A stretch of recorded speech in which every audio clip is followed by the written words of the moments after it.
Whanganui's brand new bus service, Ngaru The Tide, has entered its second week in operation, travelling from Aramoho to Castlecliff every 20 minutes. First of all, it's kind of what I say, it's back to the future. We used to have a bustling public transport system, and here we are today with a new service that runs right through from one side of town to the other, and I think it's a way of hopefully changing the way that people think about the use of transport and getting around town. For the next 18 months, Ngaru The Tide will be on trial, with the hope that the public will rally behind it. The high frequency of a 20-minute service here in Whanganui, operating from 7 till 7, Monday to Thursday, and then from 8 p.m. to midnight on a Friday, will allow people to come into town and explore the city and allow them to get back out at night safely. I hope that people do take the call that's been asked of us to join the service and go out there and get on it. Despite a national driver shortage, Transit Coach Line Central managed to hire 22 staff for the service, including 7 female drivers. Proudly, we were able to fully staffed for day one, which is a real kudos to the team that we had with Transit in terms of recruiting staff. We originally had 0 female drivers in our team, and now we're up to 7, and we're still going. It's a really cool industry. We've got a really cool team here in Whanganui. The High Frequency Network is a collaboration between Horizons Regional Council, Whanganui District Council and Transit Coach Line Central. But there's an unlikely protagonist behind Catch the Tide, award-winning musician and public transport enthusiast Anthony Tonin. I woke up one day and I couldn't really stop thinking about public transport, and that was a few years ago, and now here we are. I didn't really consider how beautiful this bus route is. Actually, we just passed the river along Son Parade, and it looks really glorious. Instead of appointing a councillor, Whanganui District Council chose Tonin as their representative on Horizons Regional Council's Passenger Transport Committee.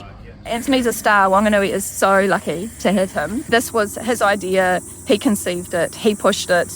He coaxed us and encouraged us to make sure that it would happen, and got everyone on board, and look where we are. Tonin's broad knowledge of public transportation history in Whanganui influenced the design of Ngaru. We built our city and we built our housing along tram routes. This bus route is a connection of 2 tram routes, so the old Aramoho tram route and the old Castlecliff tram route. And using the Humble bus, we can reactivate those routes in new ways and make them usable for 2023. Tonin's innovative approach to public transport couldn't be more timely, with recent extreme weather events reminding us of the importance of reducing emissions by taking cars off the road. What we want to do is make a service that's usable no matter how busy you are, and even if you do have a car at home, it'll be attractive to use this bus. We're also looking in the next year or so at a regional review to look at our inter-urban services. So getting from places like Palmerston North to Whanganui, or Whanganui to Foxton, even Foxton to Taumarunui via Whanganui. And while it's still early days, staff are already excited about the future of their new route. Good for the public, good for Whanganui, especially every 20 minutes, people don't have to wait up the hospital every hour. Getting a lot of positive comments from everybody. We've been getting a lot of people just jumping in for a joyride, and they all seem to be loving it.